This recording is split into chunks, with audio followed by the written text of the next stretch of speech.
பொன்னேரியில் ஒரு பிரபலமான ஹோட்டலில் வந்து பார்த்தோம்னா நிறைய கம்ப்ளைண்ட் வந்துகிட்டே இருந்தது. இங்கே சாப்பிட்றவங்க நிறைய பேருக்கு உடம்பு சரியில்லை அப்படின்னு சொல்லி நிறைய கம்ப்ளைண்ட் வந்து கலெக்டர் ஐயாவுக்கு வந்துருக்கு.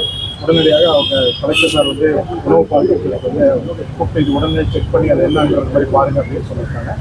அதன் அடிப்படையில் நாங்கள் இன்றைக்கி வந்து பொன்னேரியில் இருக்கக்கூடிய இந்த கடையை வந்து நாங்கள் எக்ஸாமின் பண்ணோம். இங்கே நிறைய கறிகள் வந்து கொஞ்சம் ஒரு ஏற்கனவே சமைச்சு வச்ச கறிகள் நிறையா வந்து ஊற வச்சு அது ரொம்ப சாப்பிட்றதுக்கு உகந்தது இல்லாமல் இருக்கிற மாதிரி இருக்குது.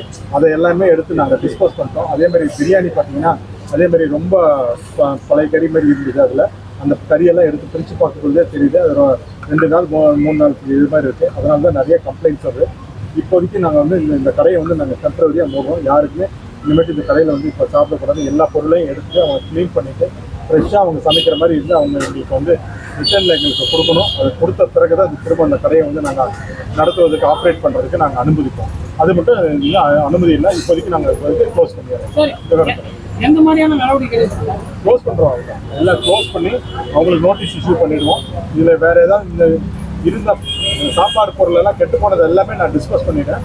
இனிமேட்டு இந்த மாதிரி பண்ணினாங்க அப்படின்னா பர்மனெண்ட்டாக அவங்கள வந்து க்ளோஸ் பண்ணுற மாதிரி சூழ்நிலைக்கு இது முதல் வார்னிங்கே நான் வந்து க்ளோஸ் பண்ணி 15 நாளைக்கு நான் க்ளோசிங் ஆர்டர் கொடுப்பேன். இப்போ அதுக்கு அவங்க மீறி அது மாதிரி பண்ணுறாங்க அப்படின்னு சொன்னால் பர்மனெண்ட்டாக அந்த கடையை முடியும். சரி, இது மாதிரி கடைகள்ல பெரும்பாலும் வட மாநில தொழிலாளர்கள் தான் வேலை செய்யறாங்க. அவங்க வந்து சரியான முறையில சுத்தத்தை கடைபிடிக்கிறது இல்லை. அதாவது எது ஒண்ணு யாரும் சாப்பிட போறோம் எதோ செய்யறாங்க அப்படின்ற மாதிரி எல்லாருமே செய்யறாங்க. அவங்களாலேயும் உடல் உபாதிகள் வந்து வர கஷ்டப்படுறது போகுது. ஆனா அதை பத்தி யாருமே கேர் பண்றதே இல்லை. இப்ப நீங்க கூட சொன்னீங்க ஒரு வட மாநில தொழிலாளர் அவர் மனுஷன் இல்லையா அப்படின்னு கேட்டீங்க. அது மாதிரி வட மாநில தொழிலாளர்களை வச்சு இவங்க பண்றதுனால அவங்க சுத்தத்தை பத்தி எதையுமே கேர் பண்றது இல்லை. இப்ப நம்ம தமிழ்நாட்டுல இருக்க ஆளுன்னா சாப்பிடுறது ஒரு மனுஷன் சாப்பிடலாம் அப்படின்ற ஒரு எண்ணம் வரும். இவங்களுக்கு அது மாதிரி அவனோட தாட்டு வரது இல்லை. அதனாலேயே பெரிய பிரச்சனைகள் வருது. அதை பத்தி அதுதான் நீங்க சொன்ன மாதிரி இங்க எல்லாம் மேக்சிமம் வந்து வெளிநாடு வட மாநில பசங்க தான் நிறைய இருக்கிறாங்க. அவங்களுக்கு அந்த சுத்தனத்துல நான் வந்து இவங்ககிட்ட ஃபாஸ்ட் ட்ராக் ட்ரைனிங்னு ஒன்று இருக்குங்க. அந்த ஃபாஸ்ட் ட்ராக் ட்ரைனிங் வந்து உணவு பாதுகாப்பு இருந்து கொடுக்குறது. ஒருத்தங்க எப்படி ஃபுட் ஹேண்டில் பண்ணணும், அதை எப்படி சுத்தமாக வச்சுக்கணுன்றது தான் பேசிக் ட்ரைனிங்க. அது வந்து நாங்கள் வந்து ஃப்ரீயாகவே இப்போ உணவு பாதுகாப்பு துறையிலேருந்து நாங்கள் கொடுத்துட்ருக்கோம். அதுதான் இவங்ககிட்ட சர்டிஃபிகேட் கேட்டால் இவங்ககிட்ட எதுவுமே கிடையாது. மீதி சர்டிஃபிகேட் மெடிக்கல் சர்டிஃபிகேட் எல்லாம் அவங்க வச்சிருக்கிறாங்க. இந்த ஃபாஸ்ட் ட்ராக் ட்ரைனிங் அதுதான் ரொம்ப ரொம்ப முக்கியம். ஏன்னா அதில் தான் நான் வந்து சொல்லி கொடுத்து அவங்களுக்கு வந்து ஒரு பிரியாணினா எப்படி பண்ணணும், அல்லது ஒரு சாப்பாடுனா எப்படி ஹேண்டில் பண்ணி எப்படி பொறுப்பாக வைக்கணும், கஸ்டமர்கிட்ட எப்படி பேசணும் அப்படின்ற மாதிரி. இன்கேஸ் அவங்களுக்கு முதலாளிக்கு தெரியாமல் இருந்ததுன்னா கெட்டு போயிருக்கு உணவுக்கு வந்து அவங்களுக்கு தெரிய வைக்கணும். அவங்களுக்கு ஃபர்ஸ்ட் தெரிஞ்சாதான் அவங்க கொடுக்க மாட்டாங்க. அந்த பசங்களுக்கே அந்த பேசிக் தெரியல. முதல் பிரச்சனை வந்து மொழி பிரச்சனை இருக்குது. அவங்களுக்கு நிறைய பேருக்கு நம்ம ஊரில் இருக்கிறவங்களுக்கு தமிழில் தான் பேச வேண்டியது. அந்த பசங்கிட்ட பேசும்போது மொழியில் அதனால நம்மளோட கெட்டு போயிருக்குன்னு கூட அவங்களால சொல்ல முடியல. அதை வந்து அந்த கடைக்காரங்க கிட்ட நாங்கள் சொல்ல போகிறோம். ஒன்று மேக்ஸிமம் தமிழ்நாட்டு பசங்களை மேக்ஸிமம் அதில் வைங்க. ஸோ தட் கம்யூனிகேஷன் இங்கே எல்லாம் இருக்கக்கூடிய மக்கள் எல்லாருமே தமிழ், யாருக்குமே ஹிந்தி தெரிகிறது ரொம்ப ரொம்ப ரொம்ப கம்மியான பொருளாக இருக்காங்க. அதனால் அந்த தமிழ் தெரிஞ்ச பசங்களுக்கு மட்டும் வேலை நிறைய கொடுங்க. வடநாளுக்கு பசங்களுக்கும் கொடுங்க, ஆனால் அவங்களுக்கு கொஞ்சம் கம்மியாக கொடுங்க. ஏன்னா மொழி பிரச்சனை இருக்கிறதுனால என்ன சொல்கிறேன்னா புரிய மாட்டேங்குது. நம்ம ஒன்று ஆர்டர் கொடுத்தோம்னா அவன் ஒன்று கொடுக்குறான். அவங்ககிட்ட கெட்டு போயிருக்கு இது வேண்டாம் அப்படின்னு சொன்னோம்னா அவன் தப்பாக நினச்சி அவன் வேறு மாதிரி பேசுகிறான். இது கான்வர்சேஷன் அடிக்கடி வரனால இது வந்து நிறைய கடைகளில் நடக்குது. அதுக்கு வந்து உண்டான பயிற்சிகள் நாங்கள் கொடுக்கறதுக்கு பண்ணிக்கிட்டு இருக்கிறோம். இப்போவும் நாங்கள் வந்து எங்களோட நியமன அலுவலகத்தில் நடந்துகிட்டு தான் இருக்குது அந்த பயிற்சிகள். நம்மளே வச்சிடறோம். நம்மளே இங்கே இப்போ க்ளோஸ் பண்ண சொல்லிட்டோம். அவங்க எல்லாம் சுத்தம் பண்ணிட்டு இந்த மாதிரி கறிகள் திரும்பவும் அவங்க பண்ணினாங்க அப்படின்னா பர்மனெண்ட்டாக அதை க்ளோஸ் பண்ணுவோம். ஆய்வுக்கு வரும்போது நீங்க கொடுக்குற டைமிங்கை விட ஒரு 4 மணி நேரம் பொறுத்து தான் வரீங்க. அதுக்குள்ளே அவங்க சில விஷயத்தை டிஸ்கஸ் பண்ணிடுறாங்க. நீங்க இங்க இருந்தீங்க. நான் வந்துட்டு இப்போ எங்க வண்டி வர ஆக்சிடென்ட் வர வெளியில உங்க கண்ணுக்கு முன்னாடி எவ்வளவு எடுத்து கொட்டுங்க. உங்க கண்ணுக்கு முன்னாடி தான் நான் பண்ணினேன். கெட்டு போன கறி உங்க கண்ணுக்கு முன்னாடி தான் காட்டினேன். நான் ஏதாவது அவங்களுக்கு சொல்லிட்டு வர்றேமா? அவங்க ஏதோ பண்ணாங்க. உங்க கண்ணுக்கு முன்னாடி தான் நான் பண்ணினேன். நான் வண்டியில் எடுத்துட்டு வந்து வச்சு யாருக்கும் நான் பண்ணலையே. அவ்வளோ கறிகள், அவ்வளோ பன்னீர், அவ்வளோ பிரியாணியும் மேடம் இருக்காங்க. அவங்க டாக்டர். அவங்களுக்கு முன்னாடியே பிரித்து காமிக்கிறேன். ஒரு கறினா எப்படி இருக்குன்னு அவங்களுக்கு தெரியும். அம்மாவா அவங்களுக்கு தெரியும். நான் வந்து லேட்டாக வந்துட்டேன்னா அப்படிலாம் கிடையாது. நாங்கள் டிராவலிங்கு எங்களுக்கு நிறைய வேலைகள் பணிகள் இருக்கு. ஆனா வந்தாலும் எங்களோட பணிகள் எந்த குறையும் நாங்கள் இல்லாம நேற்று வந்து நாங்கள் பாருங்க இந்த கடைக்கு வந்த இங்கிருந்து சப்ளை பண்ணக்கூடிய அலமாதியில் கூட தான் உங்களுக்கு சென்ட்ரல் கிச்சனில் போயிட்டு சிவியர் வார்னிங் கொடுத்துட்டு தான் வந்திருக்கோம்.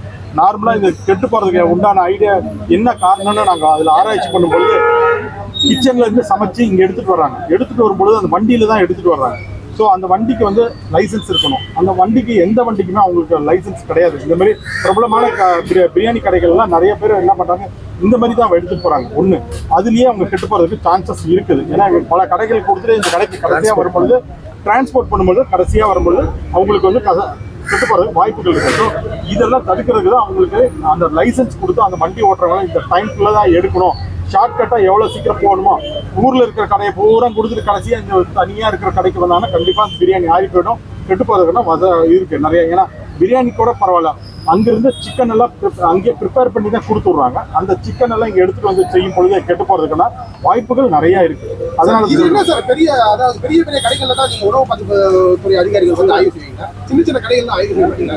என்னங்க நான் சின்ன சின்ன தெருவார கடைக்கு போனா நீங்க பெரிய கடைக்கு போக மாட்டேங்கிறீங்க, பெரிய கடைக்கு போனா நீங்க சின்ன கடைக்கு போக மாட்டேங்கிறீங்க. நாங்க எல்லா கடைங்க எங்களுக்கு இல்லைங்க, தெருவோர கடையில இருந்து ஸ்டார் ஹோட்டல் வரைக்கும் அந்த எல்லா கடைக்குமே நான் ரைடு டெய்லி நான் போயிட்டு தான் இருக்கேன். நீங்க பாத்துட்டு இருப்பீங்க, நான் எந்த கடைக்கும் பாகுபாடெல்லாம் காட்ட மாட்டேன். இந்த சின்ன கடையா இருந்தாலும் சரி, பெரிய கடையா இருந்தாலும் சரி, பெரிய செயின்ஸ் ஆஃப் ஹோட்டலா இருந்தாலும் சரி, உணவு பாதுகாப்பு துறை தன் கடமையை செய்யும். ஓகே,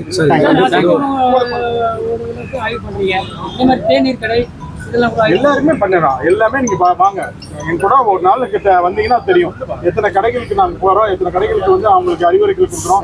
ரொம்ப அதிகமா இருக்கிற கடைகள் பார்த்தோம்னா நாங்கள் அப்பவே மூடிட்டு ஃபில் பண்ணிடுறோம். பொதுமக்களுக்கு வந்து பாதிப்பு வராம இந்த பிரியாணி நீங்க மேடத்துக்கிட்டே நாங்க காமிச்சோம். அது கெட்டு போய் அதை மக்கள்கிட்ட போய் சேரக்கூடாதுன்னு நாங்க உடனே தடுத்து நிறுத்திட்டோம் கையோட. Okay, thank you.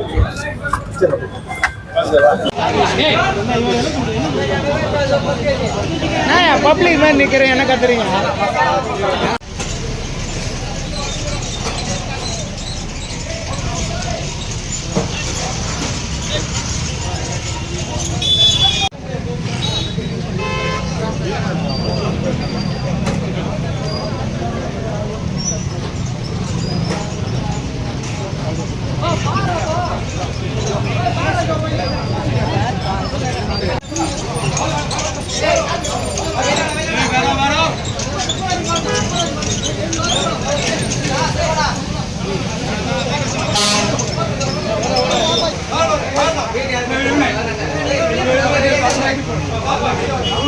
கவர்ல போடு.